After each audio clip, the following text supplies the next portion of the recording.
മിനിസ്റ്ററെ, ഈ ഒരു നാട് മുഴുവൻ ഈ പറയുന്ന ഒരു പാലത്തിന്റെ ഉദ്ഘാടനത്തിന് രാഷ്ട്രീയമൊക്കെ മറന്ന് സന്തോഷത്തോടെ പങ്കുചേരുന്ന കാഴ്ചയാണ്. അതൊരു വികസനത്തെ എങ്ങനെയാണ് നാട് ഏറ്റെടുക്കുന്നത്? ഇച്ഛാശക്തിയോടുകൂടി സർക്കാർ പൂർത്തിയാക്കിയ വികസനത്തെ നാട് അംഗീകരിക്കുകയല്ലേ? തീർച്ചയായിട്ടും ഇടതുപക്ഷ ജനാധിപത്യ മുന്നണിയുടെ സർക്കാരിന്റെ ഭരണകാലത്ത് ഒട്ടേറെ മാജിക് പോലുള്ള മാറ്റങ്ങളാണ് പശ്ചാത്തല വികസന മേഖലയിൽ വന്നിട്ടുള്ളത്. പുതിയ പാലങ്ങൾ, പുതിയ റോഡുകൾ, പുതിയ കെട്ടിടങ്ങൾ കഴിഞ്ഞ 10 വർഷത്തെ LDF ഭരണമെടുത്ത് പരിശോധിച്ചാൽ കാണാൻ സാധിക്കും. ഒരു 10-30 കൊല്ലം അപ്പുറത്തേക്ക് വരേണ്ട പശ്ചാത്തല വികസനം ഈ 10 കൊല്ലം കൊണ്ട് വന്നു.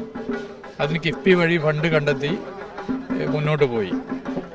അത് പ്രത്യേകിച്ച് ജനങ്ങൾക്കേറെ ആശ്വാസകരമാകുന്ന പദ്ധതികളാണ്. അപ്പോൾ ഇതെടുത്തു കഴിഞ്ഞാൽ ഈ അമ്പൂരി പാലം 11 ഉന്നതികൾ, ആ ഉന്നതികളിലെ ജനങ്ങളുടെ ഒരു ആശ്വാസ പാലം കൂടിയാണ്.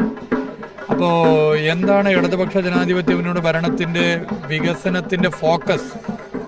ആർക്ക് വേണ്ടിയാണ് വികസനം എന്നുള്ളതിൻ്റെ ഏറ്റവും വലിയ ഉദാഹരണമാണിത്. ഏറ്റവും അടിസ്ഥാന ജനവിഭാഗങ്ങളുടെ ജീവിതത്തിൽ മാറ്റങ്ങൾ കൊണ്ടുവരാൻ എന്തൊക്കെ ചെയ്യാനാകും അതൊക്കെ LDF സർക്കാർ ഈ 10 വർഷം ചെയ്തിട്ടുണ്ട്. അതിൻ്റെ ഒരു ഉദാഹരണമാണ് ഇപ്പോൾ ഈ കാണുന്ന ഈ പാലം.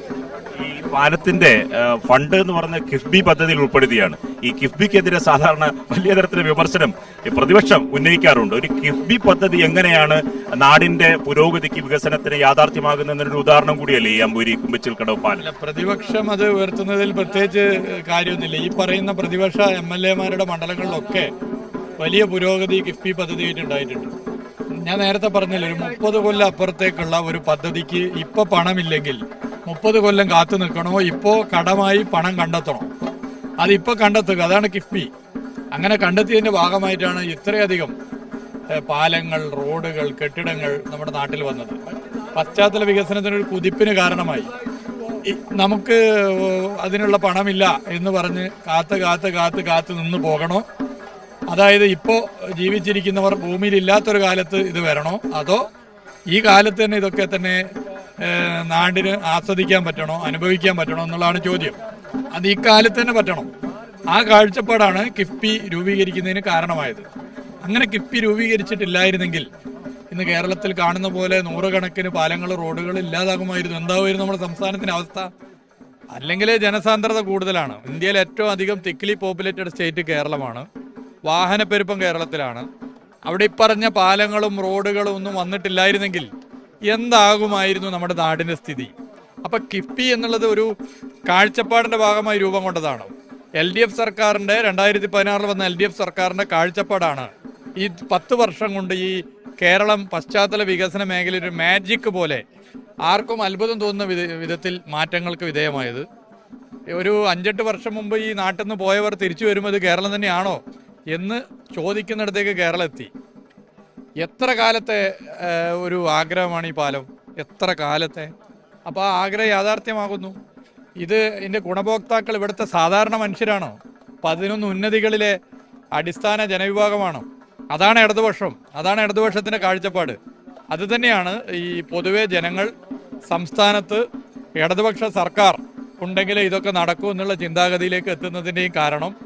ലോക്സഭാ തെരഞ്ഞെടുപ്പിലും തദ്ദേശ തെരഞ്ഞെടുപ്പിൽ നിന്നൊക്കെ വ്യത്യസ്തമായി നിയമസഭാ തെരഞ്ഞെടുപ്പ് വരുമ്പോൾ ഇടതുപക്ഷത്തോടൊപ്പം ജനങ്ങൾ ചേർന്ന് നിൽക്കുന്നതിൻ്റെ പല കാരണങ്ങളിൽ ഒരു കാരണം ഈ മാജിക് വികസനമാണ്. ഈ കേവലം പാലം എന്നതിലുപരി ഈ ടൂറിസം പ്രോജക്റ്റായി ഇത് മാറുകയാണ്. ഒന്ന്, ഒരു ബ്രിഡ്ജ് ടൂറിസം, ഇവിടെ ഇരിക്കാനുള്ള ഒരു പാർക്ക് വരാൻ പോകുന്നു. 1 കോടി രൂപ ഇപ്പോൾ ബഡ്ജറ്റിൽ അനുവദിച്ചിട്ടുണ്ടെന്നാണ് പറയുന്നത്. ഒപ്പം തന്നെ ബോട്ടിങ്ങിനുള്ള സൗകര്യം ഏർപ്പെടുത്തും. അങ്ങനെ ഈ ടൂറിസം വകുപ്പുമായി ബന്ധപ്പെട്ട് എന്തൊക്കെ പ്രോജക്റ്റുകളാണ് ഈ പാലവുമായി ബന്ധപ്പെട്ട് തുടർന്ന് നടത്താൻ പോകുന്നത്? നമ്മൾ ഒരു ഡിസൈൻ പോളിസി ഇന്ത്യയിൽ ആദ്യമായി ഒരു സ്റ്റേറ്റ് PWD ടൂറിസം വകുപ്പ് നടപ്പിലാക്കിയത് കേരളത്തിലാണ്. ആ ഡിസൈൻ പോളിസിയിൽ പാലങ്ങൾ ദീപാലങ്കൃതമാക്കലും പാലങ്ങൾക്കടിയിലുള്ള സ്ഥലങ്ങൾ ഉപയോഗിക്കലും പാലങ്ങളെ ടൂറിസ്റ്റ് കേന്ദ്രങ്ങളാക്കി മാറ്റലും ഒക്കെ പ്രധാനപ്പെട്ട ഒരു അജണ്ടയാണ്. ആ ഡിസൈൻ പോളിസി ഇന്ത്യയിലെയും ലോകത്തെയും ഈ മേഖലയിലെ എക്സ്പേർട്സ് പങ്കെടുത്തുകൊണ്ട് 3 ദിവസം നടന്ന വർക്ക്ഷോപ്പ്, ആ വർക്ക്ഷോപ്പിൽ രൂപം കൊണ്ടതാണ് അതിൻ്റെ കരട്. ആ കരട് നയമാണ് പിന്നീട് ചർച്ച ചെയ്ത് മന്ത്രിസഭ ചർച്ച ചെയ്ത് അംഗീകരിച്ചത്. അതാണ് പോളിസിയായി വന്നത്. ആ പോളിസിയുടെ ഭാഗമായി ഇത്തരത്തിലുള്ള സ്ഥലങ്ങൾ ഉപയോഗപ്പെടുത്തുക, പൊതു ഇടങ്ങൾ പരമാവധി ഇങ്ങനെ ജനങ്ങൾക്ക് ഉപയോഗപ്രദമാക്കി മാറ്റുക എന്നുള്ള നിലപാടെടുത്തത്. ഇതിപ്പോൾ ഇവിടെ ഒരു പാലം വരുന്നു എന്നുള്ളത് മാത്രമല്ല, അറിയപ്പെടുന്ന ഒരു ടൂറിസ്റ്റ് കേന്ദ്രം കൂടിയായി ഇത് മാറാൻ വേണ്ടി പോകണം. ഇപ്പോൾ ബോട്ട് യാത്ര വരുന്നു, അതിന്റെ ഭാഗമായി ആളുകൾ വരുന്നു. അപ്പോൾ ഈ പാലം കാണാൻ ആൾ വരുന്നു, പാലം ഒരു പ്രധാന ടൂറിസ്റ്റ് കേന്ദ്രമായി മാറുന്നു. തന്നെ ആൾക്കാർ വരുന്നുണ്ട് എല്ലാ അവധി ദിവസങ്ങളിലും ഒന്ന് സെൽഫി എടുക്കാനൊക്കെ. രണ്ടാളോട് ചോദിച്ചപ്പോൾ അവരും പറഞ്ഞ അതാണ്, ഇത് കാണാൻ വന്നതാണ്. അപ്പോൾ പാലങ്ങൾ, നല്ല ഡിസൈൻഡ് പാലങ്ങൾ ഒരു ടൂറിസ്റ്റ് കേന്ദ്രമായി മാറുകയാണ്. മുമ്പ് പാലം എന്ന് പറഞ്ഞാൽ ഒരു കരയിൽ നിന്ന് അപ്പുറം കടക്കാനാണെങ്കിൽ ഇന്നത് സഞ്ചാരികൾക്ക് വരാനും ആസ്വദിക്കാനുമുള്ളൊരു കേന്ദ്രം കൂടിയായി മാറുകയാണ്. അതാണ് ഇതിന്റെ പ്രത്യേകത.